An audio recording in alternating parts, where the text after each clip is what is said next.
से पढ़ाई करना काफी हद तक यूजफुल, काफी हद तक उपयोगी होता है। ट्रिक सिर्फ शॉर्टकट नहीं बल्कि इफेक्टिव लर्निंग का एक तरीका है। क्या ट्रिक से पढ़ाई करना सही है? हर एक टॉपिक को ट्रिक से पढ़ सकते हैं। अगर आप किसी भी उदाहरण को, किसी भी एग्जाम्पल को, किसी भी विषय के ट्रिक से पढ़ते हैं तो ये कहा जाता है कि उससे आपकी समय की बचत होती है। 70% आपका आधार होना चाहिए। 70 से 75% हिस्सा अपने आधार को मजबूत करने में लगाना। कॉन्सेप्ट के बिना ट्रिक का कोई भी रोल नहीं है। क्या अभी भी पूरी तरह से ट्रिक के सहारे? स्टूडेंट्स के लिए ट्रिक से पढ़ाई करना काफी हद तक यूजफुल, काफी हद तक उपयोगी होता है। ट्रिक सिर्फ शॉर्टकट नहीं बल्कि इफेक्टिव लर्निंग का एक तरीका है। लेकिन वो कहते हैं ना कि रोजमर्रा की जिंदगी में चीनी और नमक का प्रयोग उतना ही करें जो कि जितना कि स्वास्थ्य के लिए हानिकारक ना हो। तो आइए देखते हैं आपको भी ट्रिक कितनी बेहतर तरीके से सीखनी चाहिए और क्यों, कितना उपयोग करना चाहिए ट्रिक का। तो पहला सवाल आप सभी के मन में अक्सर ये होता है कि क्या ट्रिक से पढ़ाई करना सही है, और अगर सही है तो क्या हम सभी विषयों को या हर एक टॉपिक को ट्रिक से पढ़ सकते हैं? तो विशेष बात आपके लिए कुछ महत्वपूर्ण बिंदु से आइए समझते हैं कि क्या काफी हद तक ट्रिक सही है या फिर कहां पर ट्रिक फेल होती है। ट्रिक के आखिर फायदे क्या हैं? क्या आपको भी हर विषय की, हर टॉपिक की ट्रिक पता होनी चाहिए? सबसे पहला आप सभी के मन में जो सवाल है कि क्या समय की बचत होती है ट्रिक से? जी हाँ, तो ट्रिक से आप, चाहे वो कोई भी फॉर्मूला हो या फिर कोई परिभाषा हो, अगर आप किसी भी उदाहरण को, किसी भी एग्जाम्पल को, किसी भी विषय के ट्रिक से पढ़ते हैं तो ये कहा जाता है कि उससे आपकी समय की बचत होती है। साथ ही साथ याद रखना हो जाता है और भी आसान। यानी कि आप जब भी एग्जाम में होते हैं, परीक्षा दे रहे होते हैं, तो ज़रूरी नहीं कि आपको पूरी की पूरी परिभाषा आपके दिमाग में हो सकता है सिर्फ एक पॉइंट से या किसी एक शब्द से आप उस पूरे के पूरे टॉपिक को रिवाइज कर सकें। तो यहाँ तक तो हमारी ट्रिक कारगर है। साथ ही साथ बात की जाए तो एग्जाम में स्पीड बढ़ती है। जी हाँ, अगर आपको ट्रिक आती है, ट्रिक समझ में आती है, और ट्रिक ना सिर्फ 12वीं तक, 10वीं तक, बल्कि उसके बाद की अगर कोई प्रतियोगी परीक्षा की आप तैयारी करते हैं तो भी ट्रिक उतनी ही कारगर होती है।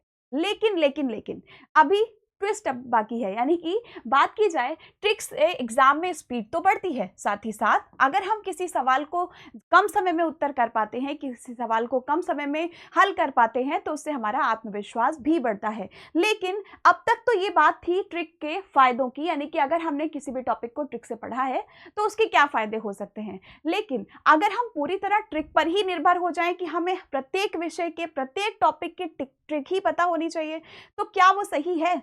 जी नहीं। तो उसके कुछ नुकसान भी हैं। आइए देखते हैं क्या नुकसान है ट्रिक के। यानी कि सबसे पहला पॉइंट आप सभी को जो याद होना चाहिए और पता होना चाहिए कि जब तक आपका कॉन्सेप्ट क्लियर नहीं होगा, यानी कि जब तक आपने किसी भी विषय को अच्छी तरह से, किसी भी टॉपिक को अच्छी तरह से पढ़ा नहीं होगा, तब तक ना तो आप उसकी ट्रिक समझ पाएंगे और ना ही उसकी ट्रिक लंबे समय तक याद कर रख पाएंगे।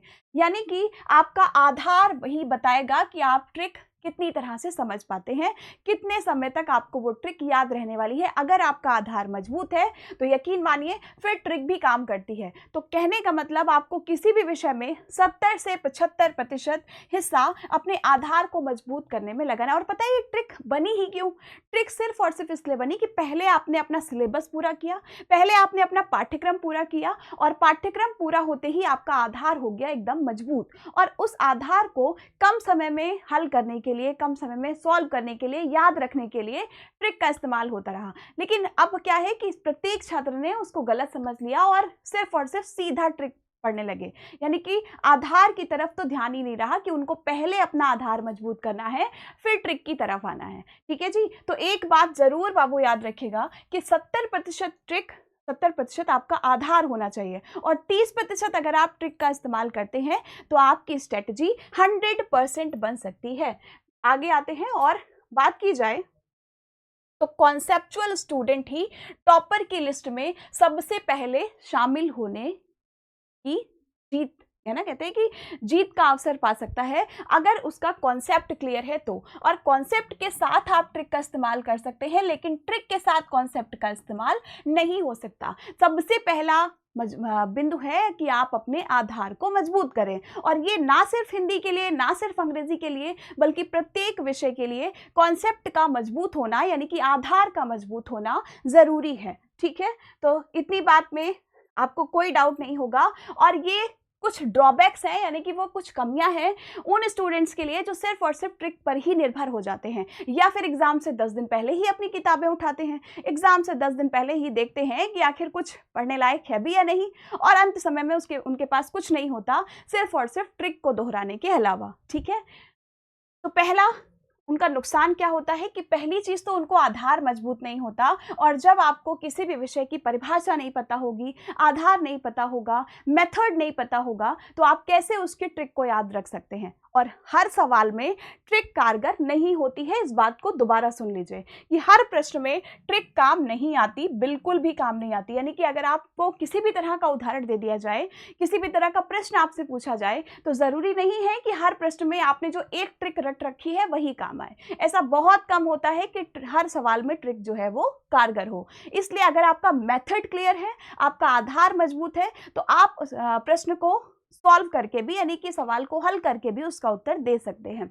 उत्तर में डाउट बढ़ता है अगर आप ट्रिक की तरफ ज्यादा फोकस करते हैं। तो ट्रिक सिर्फ और सिर्फ साधन है हमारी स्टडी को स्मार्ट बनाने का, ना कि पूरे के पूरा जो हमारा अध्याय है वो हम ट्रिक पर ही निर्भर कर दें।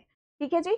नेक्स्ट है कि लंबे समय तक ट्रिक याद रखना मुश्किल होता है कब? जब आपका कॉन्सेप्ट क्लियर नहीं होता, यानी कि जब आपका आधार मजबूत नहीं होता है। तो इसलिए अब आज से और अभी से ये कसम खा लीजिए कि आपको भी ट्रिक से पढ़ाई करनी है, बिल्कुल अच्छी बात है, लेकिन ट्रिक से पढ़ाई करने से पहले आप सभी का आधार मजबूत होना चाहिए। यानी कि अगर आपका आधार मजबूत है, आपका बेस क्लियर है, आपका कॉन्सेप्ट क्लियर है, ठीक है जी, अगर आपका कॉन्सेप्ट क्लियर है तो आप ट्रिक का सहारा लेकर टॉपर स्टूडेंट बन सकते हैं। लेकिन कॉन्सेप्ट के बिना ट्रिक का कोई भी रोल नहीं है, इसलिए कॉन्सेप्ट पर ध्यान दीजिए और फिर ट्रिक की तरफ आइए। ठीक है, तो अब तक आपके जो डाउट्स है, क्या मैम ट्रिक से पढ़ना चाहिए, या क्या हम पूरा का पूरा विषय, किसी भी विषय का प्रत्येक टॉपिक ट्रिक से खत्म कर सकते हैं? तो ऐसा बिल्कुल नहीं है। सबसे पहले आपको नींव रखनी पड़ेगी, यानी कि अपना आधार मजबूत करना पड़ेगा, फिर आप ट्रिक की तरफ जा सकते हैं। तो वीडियो कैसा लगा कमेंट करके जरूर बताइएगा,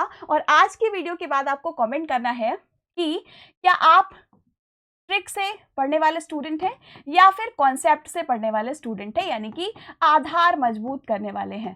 ठीक है, क्या अभी भी आप ट्रिक पर पूरी तरह से डिपेंडेंट है, क्या अभी भी पूरी तरह से ट्रिक के सहारे हैं? कमेंट करके जरूर बताइएगा। और ट्रिक कौन कौन से विषय में कितनी कारगर होती है, इसका भी वीडियो लेकर आने वाले हैं जल्दी। तो इस सेशन के बाद अगर 100 कमेंट आते हैं तो अगला वीडियो जल्दी ही आपको मिल जाएगा। सेशन कैसा लगा कमेंट करके जरूर बताइएगा। धन्यवाद।